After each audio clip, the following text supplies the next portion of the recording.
I wrote a full novel, 100,000 words, in under 4 months. And I did it while having a full-time job, responsibilities, and lots of other fun hobbies outside of writing. And the thing is, I didn't burn myself out to make it happen. And in this video, I'll show you exactly how I did make it happen. And hopefully by the end of this, you will feel a little bit more confident to knowing that you can do it too. But all right, let's get into it.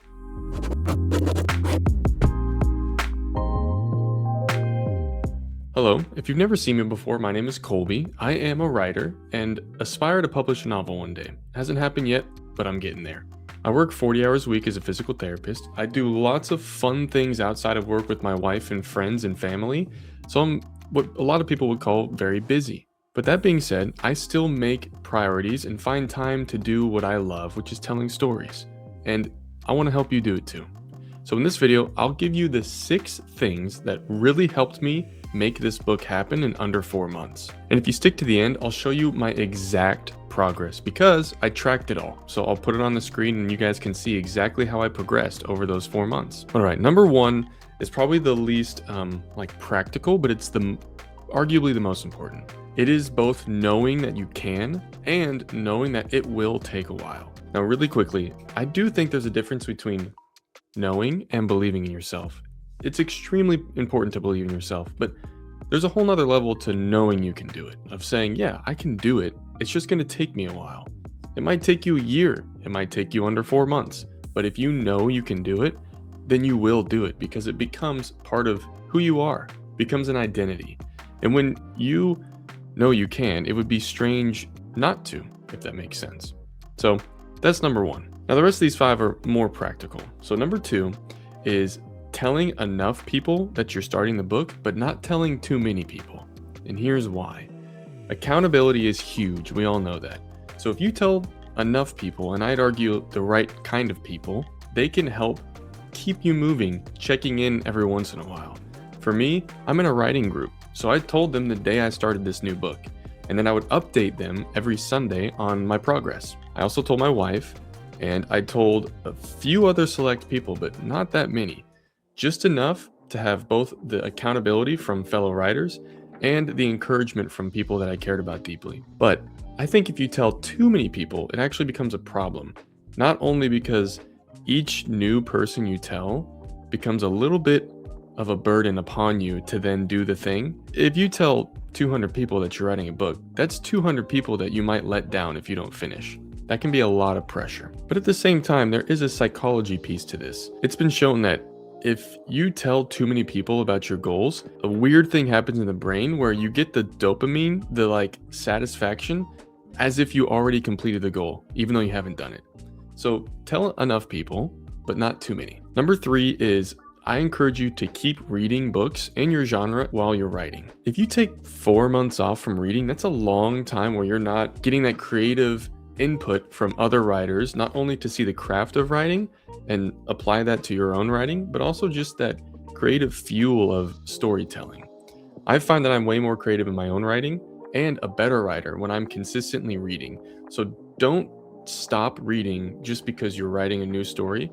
I think that can be detrimental. Number 4, and this one I think is super important, is scheduling ahead when you're going to write. Now, not all of us have the luxury of being able to schedule out all of our writing sessions. For me, I don't have any kids. I am married, and like I said, I have the job and a lot of hobbies. But what I have found is if I get up a little bit earlier, go to bed a little bit earlier, that gives me time in the morning before anything else to dedicate to things I want to achieve. And for these 4 months, I was prioritizing writing a little bit more than some of the other things I do. So I get up at 5 and I'm trying to go to bed at 9:30. Doesn't happen every night. That way I'm getting 7.5 to 8 hours of sleep still. And then in the morning, I have 1.5 hours to write before work. Now, I don't do that every single day. I do it most days, Monday through Friday, but I'm not writing every single day. I'm realistically 2 days a week minimum writing. And then some weeks I wrote more than that. Scheduling that ahead and putting those blocks in whenever it works for you makes it so much easier. All of a sudden, you're not constantly thinking about, I need to write, when am I going to write? If you put those in there, it's going to happen because they're scheduled. It's just like a work meeting. When that time comes, you're like, all right, time to sit down and write. and then you're making progress. Number 5, I think this one is super underrated, and I think more people should do it, and it is priming your writing. What does that mean? For me, like I said, I get up at the same time. I go through the exact same routine once I'm up. I go to the exact same chair that I only sit in when I'm writing. I turn on the same light to the same setting that I only do when I'm writing. I put in headphones and I put on a very similar playlist, like a fantasy medieval style playlist that I only listen to when I'm writing. By the time all of that stuff happens, from when I wake up to when all of that is going, it's probably been like 25 minutes and I am ready to go. My brain is now like, oh, he's doing all the things. That means we're about to write. So it shifts its gear into time to be creative. And that might sound like it's not real, but I promise you it is real. There's a lot of evidence to this in all kinds of different fields, but it does work with this, and it will help you over time get over that first initial resistance to writing, because that first resistance is the hardest. How I describe it to people is I love writing and I know I want to write, but it still is hard for me to get those first 5 minutes in. But if I start writing and I make it to 5 minutes, I could write for 4 hours straight, no problem. But it is hard. So when you're priming your writing, it makes that first 5 minutes way easier to achieve. And number 6, the last one, this is crucial for me. I think everyone should do it. It is tracking your word count. So I use Campfire Writing, not sponsored, but I use campfirewriting.com, and that tracks my word count for me. It's a great way to see your consistency and prove to yourself that you're doing it. But something else is think about how long you predict your book to be. For me, debut fantasy authors are typically around 100,000 words. And based on the story I wanted to tell and the number of POVs that I was going to have in it, I predicted it would be about 100,000 words. So as I was going, when I would finish my writing for the day, I would go see how many words I wrote, and then I would also have an accumulating sum of my word count for the book itself. So if I wrote 600 words on day 1, that would be 600 out of 100,000. And if I wrote 600 words on day 2, I'm at 1,200 out of 100,000. And then I did that the whole time I was going. So I got to see this steady increase, like a video game bar gaining experience. I got to see that the whole time trending towards 100. And that proves to me that I'm doing it. So now it's not arbitrary anymore. And I think that's what it is. It gives you concrete evidence that you're doing the thing and you're chasing your dreams and you're making it happen because you see that progress. So I highly recommend tracking your word count when you're doing something like this.